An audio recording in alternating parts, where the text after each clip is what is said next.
Hello friends, आपके अपने YouTube channel maths with Vineet पर मैं विनीत एक बार फिर आप सभी का स्वागत करता हूं। और जैसा आप जानते हो कि हमारी रेशियो की सीरीज चल रही थी और 9 लेक्चर मैं उस पर डाल चुका हूं फ्रेंड्स। तो जो बेसिक रेशियो था, क्वेश्चन थे, वो मैंने सारे करा दिए। जैसा कि वीडियो पे लिखा कि हम बेसिक टू एडवांस पढ़ेंगे, तो आज से जो मैं लेक्चर डालूंगा वो कुछ एडवांस लेवल के क्वेश्चन होंगे। जो सीट नंबर 3 होगी मेरी एडवांस लेवल के नाम से, तो मैं उससे सॉल्व कराऊंगा। ठीक है फ्रेंड्स, तो आप आज से इसे वॉच करें। और मेरा टेलीग्राम चैनल है मैथ्स विद विनीत सर के नाम से ही, तो आप उससे ये रेशियो की सीट डाउनलोड कर सकते हो। टेलीग्राम चैनल का लिंक मैंने वीडियो के डिस्क्रिप्शन में दे रखा है। तो चलिए फ्रेंड्स, बिना देर किए हुए आज के क्वेश्चंस को देख लेते हैं। तो फ्रेंड्स, सबसे पहले क्वेश्चन दे रखा है आपकी स्क्रीन पे। मैं एक बार क्वेश्चन रीड कर दे रहा हूँ।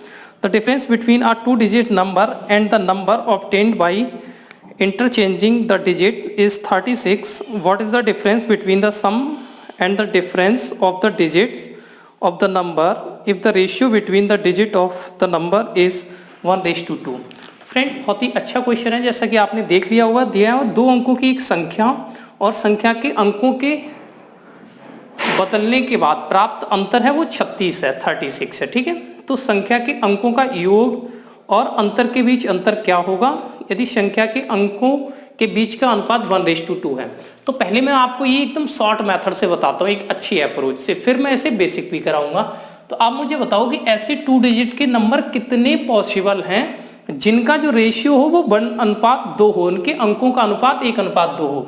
तो 1:2 वाला सबसे पहले आप बोलोगे फ्रेंड्स कि 12 होता है। देखो 12 के अंक क्या है, 1:2 हो जाएगा। एक अंक ये, एक ही है, तो 1:2 हो गया।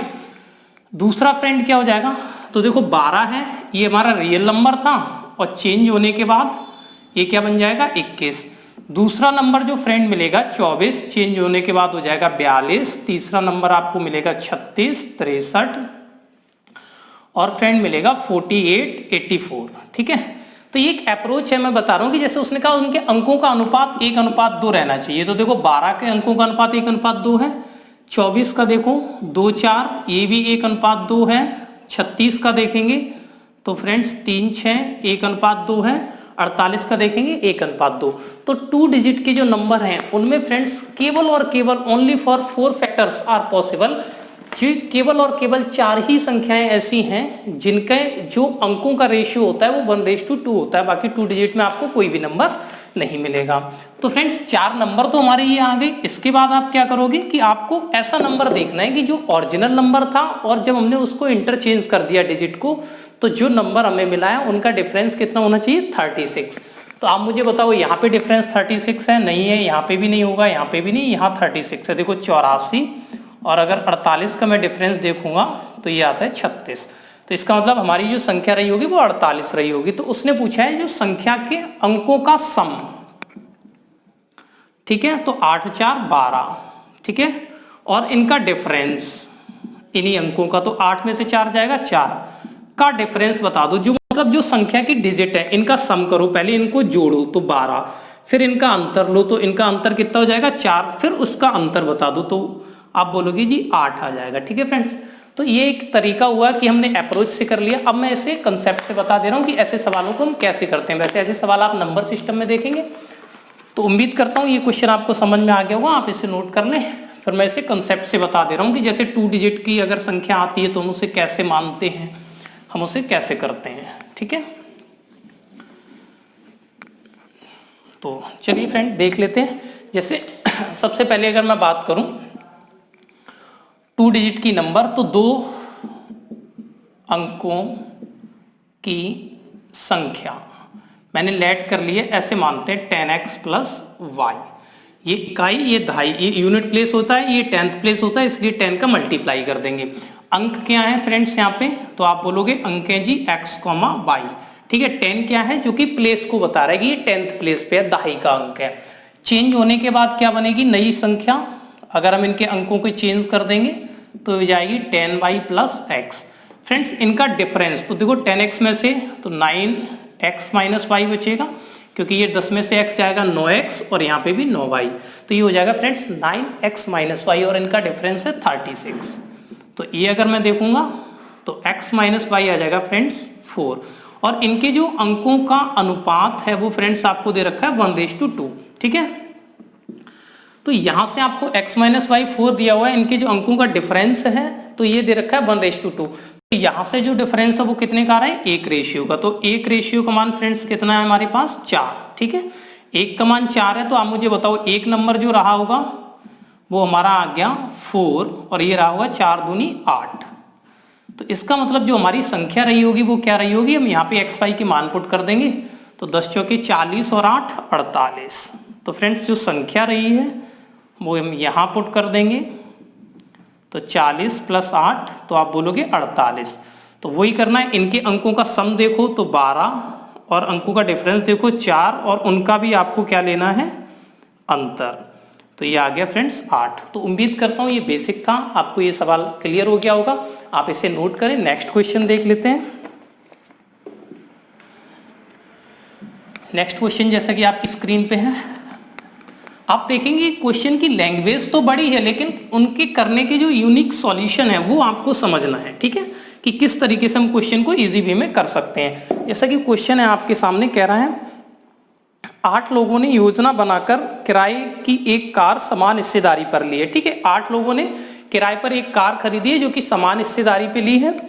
और कह रहे हैं यदि एक व्यक्ति ने इस योजना में अपना हिस्सा वापस ले लिया और शेष ने कार की पूरी लागत को समान रूप से विभाजित कर दिया तो एक चला जाता है, फिर जो भी कॉस्ट बची हुई है, मतलब जो भी टोटल कार की कॉस्ट थी वो 7 लोग आपस में बांट लेते हैं, तो शेष व्यक्तियों के हिस्से में कितने की वृद्धि हो जाएगी। तो फ्रेंड्स देखो, बहुत बेसिक तरीके से समझ लो। लोग कितने हैं, तो आप बोलोगे 8।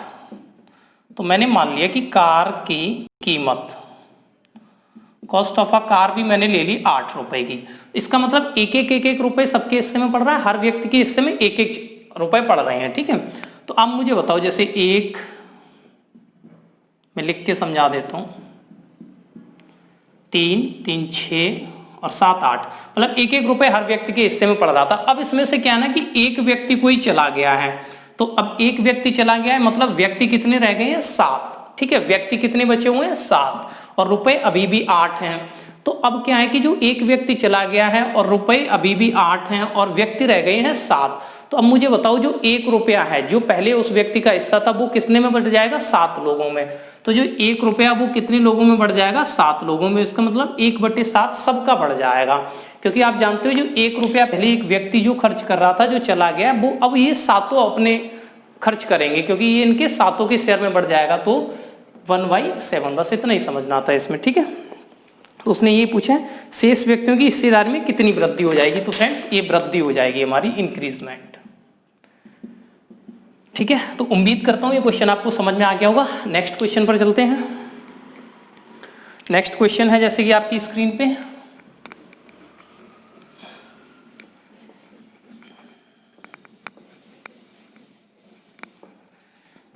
तो नेक्स्ट क्वेश्चन को मैं एक बार रीड कर देता हूं। क्वेश्चन दिया हुआ है, नेहरू जी के पास चॉकलेट थी, उन्होंने 4 बच्चों के बीच में 1:2 अनुपात 1:3 अनुपात 1:5 1:8 के अनुपात में वितरित की। यदि वह प्रत्येक को पूर्ण चॉकलेट देते हैं तो उनके पास चॉकलेटों की न्यूनतम संख्या कितनी होगी। Nehru ji had n chocolates, he distribute them among 4 childrens, 4 बच्चों में बांट रहे हैं, in the ratio of 1/2 1/3 1/5 1/8। If he gave them each of a complete chocolate, अगर वो प्रत्येक को कंप्लीट देना चाहते हैं, मतलब आधी नहीं देनी है, the minimum number of chocolates that he had, तो कम से कम कितनी रही होंगी।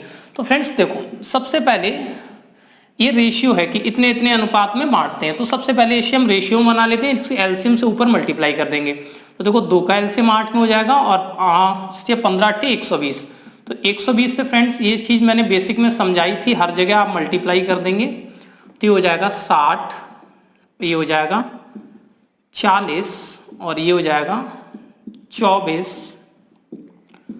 ये हो जाएगा 15। ठीक है फ्रेंड्स, ये आ गया। तो जैसा कि दिया हुआ था कि इतने के अनुपात में वितरित की है, जो चॉकलेटें इतने रेशियो में वितरित की थी उसे मैंने कैसे कर दिया, ये 60 40 और 24 25 रही होंगी। तो आप जानते हो कि जो मिनिमम नंबर रहा होगा, जो मिनिमम संख्या रही होगी, उसने कहा है तो चॉकलेट की न्यूनतम संख्या कितनी है। तो मिनिमम जो नंबर रहा होगा चॉकलेटों का वो कितना रहा होगा, पहले को 40, दूसरे को पहले को 60 40 100 120 30 35 और 4 39, 139, ठीक है।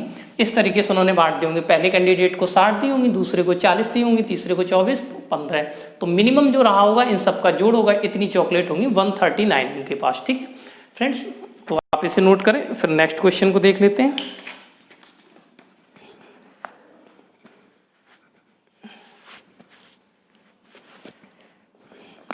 तो नेक्स्ट क्वेश्चन जैसा कि फ्रेंड्स आपकी स्क्रीन पे है,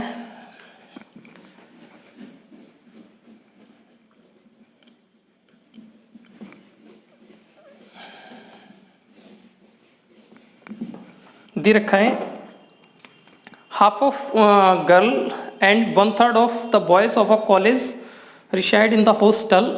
What fraction parts of the students body is hostel developers if total number of girls in the college is 100 and is 1/4 of the total strength, ठीक है। एक कॉलेज में कह रहे हैं, एक कॉलेज में आधी लड़कियां और 1/3 लड़के छात्रावास में रहते हैं। मतलब क्या है, जो गर्ल्स हैं ये तो आधी, और जो बॉयज हैं वो दे रखा है 1/3, ये हॉस्टल में रह रहे हैं, ठीक है, छात्रावास में रहते हैं। छात्रावास में रहने वाले छात्रों का भिन्नात्मक मान क्या होगा, इनकी फ्रैक्शनल वैल्यू क्या होगी यदि कुल लड़कियों की संख्या 100 है। जो गर्ल्स हैं इनकी जो टोटल नंबर बताया गया वो 100 है, और कह रहा है और वह कुल क्षमता की 1/4 है, मतलब टोटल पॉपुलेशन की 1/4 है। तो टोटल कितना रहा होगा आप मुझे बताओ, जो टोटल स्टूडेंट रहे होंगे वो 400 रहे होंगे कि नहीं, क्योंकि इसका 1/4 गर्ल्स हैं तो टोटल 400। तो मुझे बताओ बॉयज कितने आ जाएंगे, गर्ल्स 100 आ गई, तो फ्रेंड्स बॉयज रहे होंगे क्योंकि 400 में से 100 गर्ल्स हो गई, तो बॉयज कितने बचे 300, ठीक है। तो 100 गर्ल्स हैं 300 बॉयज हैं। अब देखो हॉस्टल में रहने वाली कितनी गर्ल्स हैं, आपके सामने लिखा हुआ 1/2, तो 100 का आधा करेंगे ये 50, ये गर्ल्स जो हॉस्टल में रह रही हैं प्लस बॉयज जो हॉस्टल में रह रहे हैं 1/3, तो 300 का 1/3 फ्रेंड्स 100, इनका सम देखेंगे तो ये हो गया 150, दोनों का जोड़ हो गया 150। तो उसने पूछा कितनी फ्रैक्शन है टोटल का जो हॉस्टल में रहते हैं, तो 150 है, टोटल कितना है फ्रेंड्स 400। तो सॉल्व कर देंगे, 5 × 15, 5 × 8 40, तो 3/8। ओके फ्रेंड्स, तो उम्मीद करता हूँ ये क्वेश्चन आपको समझ में आया होगा। तो 3/8 ऐसा रहा होगा उनकी फ्रैक्शन जो हॉस्टल में रह रही है, ठीक है। आप इसे नोट करें, फिर नेक्स्ट क्वेश्चन देख लेते हैं।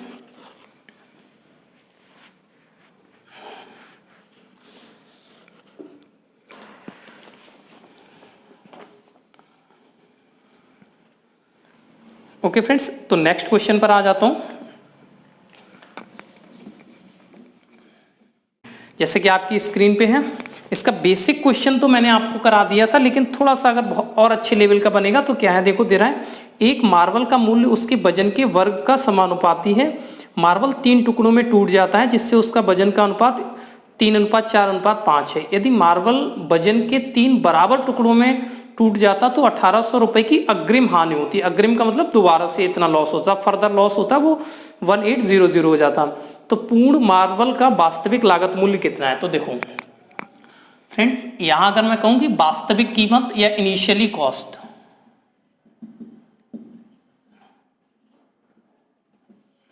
या वास्तविक कीमत हो जाएगी।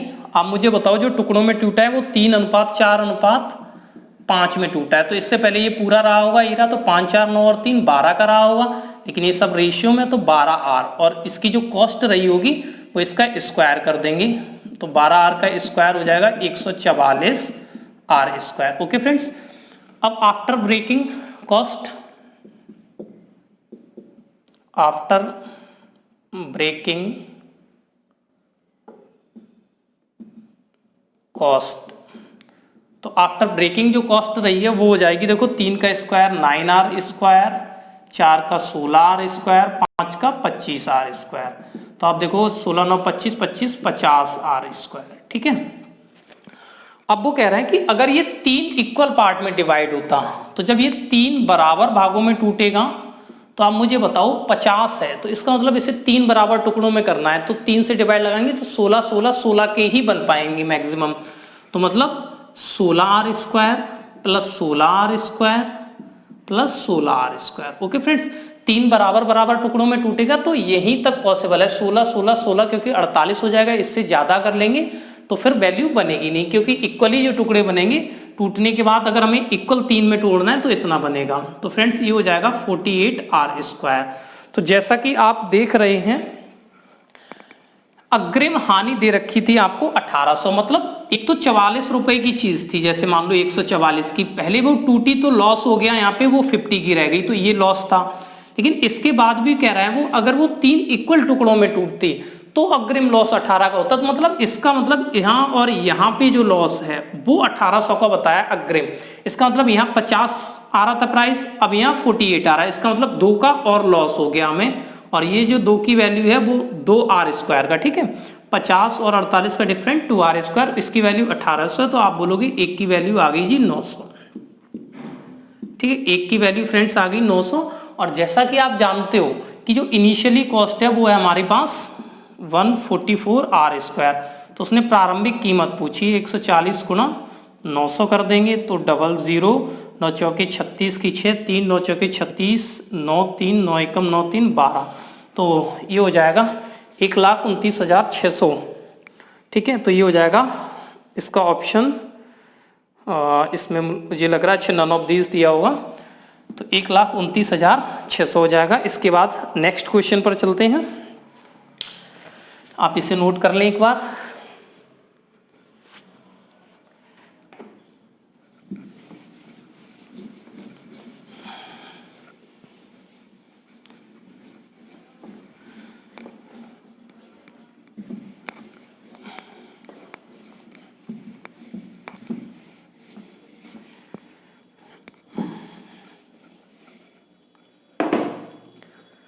तो फ्रेंड्स जैसा कि नेक्स्ट क्वेश्चन आपकी स्क्रीन पे कह रहा है, विनय वर्षा और बीरा और विक्रम की आयु समांतर श्रेणी में है, अर्थमेटिकल प्रोग्रेशन में दे रखी है लेकिन इसी क्रम में नहीं, नॉट अ सीक्वेंस, मतलब इस सीक्वेंस में नहीं है। विनय और वर्षा की आयु है, जो विनय और वर्षा की जो आयु है वो दे रखी है 6:5, और कह रहा है बीरा और विक्रम की जो आयु है वो दे रखी है 6:7:8, ठीक है फ्रेंड्स। फिर कह रहा है यदि 2 वर्ष बाद, आफ्टर 2 ईयर 2 वर्ष बाद वर्षा और विक्रम की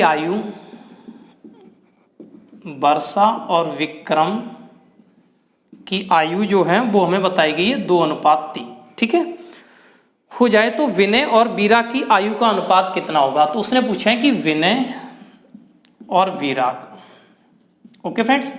तो एपी में है, आप देखें क्वेश्चन इतना बड़ा लिखा हुआ है, विद इन 2 सेकेंड्स में ऐसे सवालों के आपको आंसर देने हैं। आप बताओ अगर ये एपी में है तो एपी का मतलब क्या होता है, उनके जो 2 पद होते हैं, जो 2 टर्म्स होते हैं, उनका जो डिफरेंस होता है वो इक्वल होता है, ठीक है। जैसे this is a AP series, अगर मैं लिखूं 1 2 3 4 5 6, अगर मैं लिखूं 2 4 6 8 10, तो देख रहे हो आप, यहाँ 1 का अंतर, यहाँ 1 का अंतर, यहाँ 1 का अंतर, यहाँ 2 का अंतर, यहाँ 2 का अंतर, यहाँ 2 का अंतर, तो इस टाइप की होती है एपी सीरीज।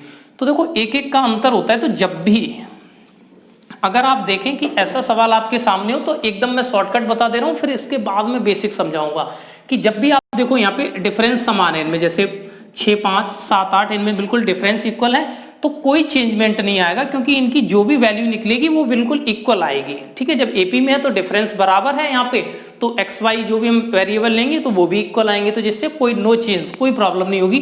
तो विनय और वीरा का जो रेशियो दे रखा है फ्रेंड्स, आंसर यही रहेगा 6:7। तो आप देख रहे हो कि इस तरीके से वो आपको इसमें क्वेश्चन में कैलकुलेटिव बना सकता है डेटा देके कि 2 वर्ष बाद ये इतना इतना था, लेकिन आपको समझना है कि अगर एपी में है और उनमें जो डिफरेंस है वो सेम है तो इसका मतलब उनके वेरिएबल में भी सेम आएगा, तो इसका मतलब इनका रेशियो यही रहेगा। अब इस चीज को मैं प्रूफ कर दे रहा हूं बस, ठीक है। तो ये आपने नोट कर लिया, अब मैं इसे देखो प्रूफ करता हूं, बेसिक से करके आपको बता देता हूं। जैसे आप देखें, अगर मैंने इससे हटाया तो ये हो जाएगा 6x 5x, ये हो जाएगा 7y और 8y, ठीक है। और 2 वर्ष बाद ये इनका अनुपात हो जाता है, तो देखो वर्षा कहाँ है, ये रही, तो 5x + 2, 2 साल के लिए 2 जोड़ देते हैं, विक्रम ये रहा 8y + 2, दो दो जोड़ दिया मैंने, जिससे इनका अनुपात 2:3 हो गया। आप क्रॉस गुणा करेंगे तो ये हो जाएगा 15x प्लस 6 बराबर 16y प्लस 4।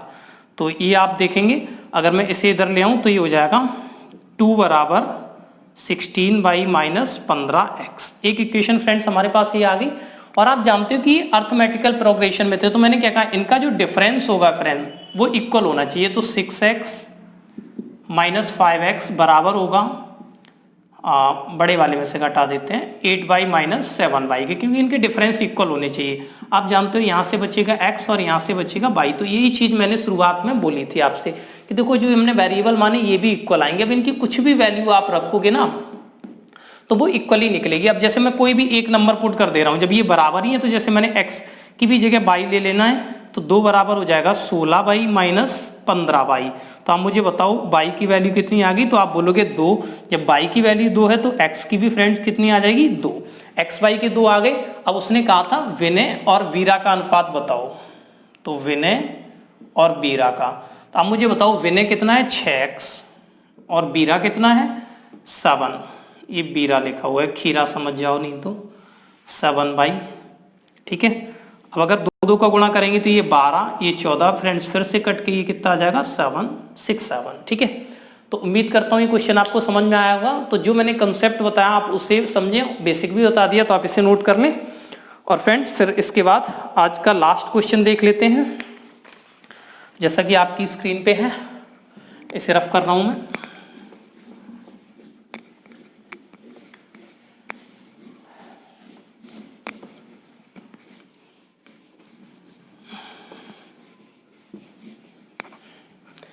चलिए फ्रेंड, नेक्स्ट क्वेश्चन आपकी स्क्रीन पे दे रखा है। सचिन ने 1.5 किलोग्राम ताजा अंगूर खरीदे या लिए। एक नहीं है वो फ्रेंड्स, कॉमा होगा तो वो उसे काट के चलना। इंग्लिश में सही लिखा हुआ है, Sachin bought 1.5 kg fresh grapes, point है वो, हाँ ठीक है। The ratio of water to pulp was 4:1। जैसे उसने जो ताजा अंगूर लिए हैं, थोड़ा इधर लिखता हूं, ताजा अंगूर, ठीक है, वो कितने लिए 1.5 kg। इसमें 2 चीजें हैं, एक पानी है, एक वाटर है और एक गूदा है। ठीक है, गूदा जो पल्प बोलते हैं जिसे, इसका रेशियो था 1:4। फिर कह रहे हैं उसके नटखट बच्चों ने अंगूर को कुचल दिया। जो उसके नोटी चिल्ड्रन थे उन्होंने अंगूर को क्रश कर दिया है, कुचल दिया, जिससे कुछ पानी बर्बाद हो गया। तो अब पानी और गूदा का अनुपात, अब ये अंगूर तो अभी भी थे लेकिन ये आफ्टर क्रशिंग, ठीक है, कुचलने के बाद जो इनका अनुपात है पानी और गूदे का, वो है फ्रेंड्स 3:2।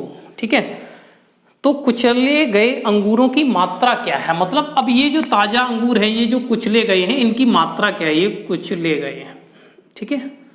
आफ्टर क्रशिंग इनका वेट कितना रह गया, क्योंकि आप जानते हो जो अंगूर यहाँ होंगे, जब उसने कुचल दिए हैं बच्चों ने, तो इसमें से कुछ पानी निकल गया होगा। जो ये 1.5 kg थे वो यहाँ पे कुछ कम रह गए, इनका वेट कितना रह गया यही बताना है। आप मुझे बताओ, एक कंसेप्ट आपको यहाँ से समझना है बिल्कुल सिंपल सा, कि जब उसने बच्चों ने कुचले हैं अंगूर, तो सिर्फ जो वेस्ट हुआ होगा या जो लॉस हुआ होगा वो वाटर का हुआ होगा।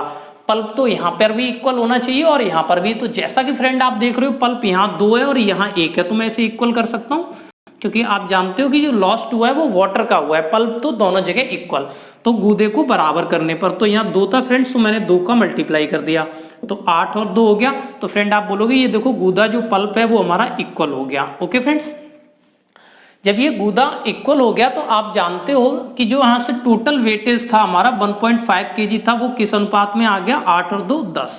तो फ्रेंड 10 रेशियो का मान है 1.5 kg। आप जानते हो अब कितना रह गया है, अब रेशियो हमारा कितना रह गया है, 3 और 2 5 रेशियो। तो आप जानते हो 10 रेशियो 1.5 kg है, तो 5 रेशियो कितना हो जाएगा, जस्ट इसका आधा, 0.75 kg। ओके फ्रेंड्स, तो यही इनका वेटेज रह जाएगा। तो उम्मीद करता हूं फ्रेंड्स आज का जो लेक्चर है वो आपको पसंद आया होगा। कुछ थोड़े से एडवांस लेवल के जो आप चीजें सीख चुके हो उससे कुछ थोड़ा सा डिफरेंट है, और ऐसे मैं 5-6 लेक्चर दूंगा आपको। सीट नंबर 3 लगभग, इसमें 50 क्वेश्चन होंगे। आप इसे मेरे टेलीग्राम चैनल से डाउनलोड करें। मैंने बताया कि जो टेलीग्राम चैनल है उसका लिंक मैंने वीडियो के डिस्क्रिप्शन में दे रखा है, और टेलीग्राम जो चैनल है मेरा वो मैथ्स विद विनीत सर के नाम से है। आप उससे ये पीडीएफ डाउनलोड करें, और भी क्वेश्चंस की मैं उस पर पीडीएफ अपलोड करता रहूंगा, तो आप उसे ज्वाइन करें जिससे कि आपको टाइम पे नोटिफिकेशन मिलता रहे। तो ठीक है फ्रेंड्स, आज का लेक्चर अगर आपको पसंद आया तो चैनल को सब्सक्राइब करें, लाइक करें, शेयर करें और कमेंट्स करें। Thanks for watching. जय हिंद।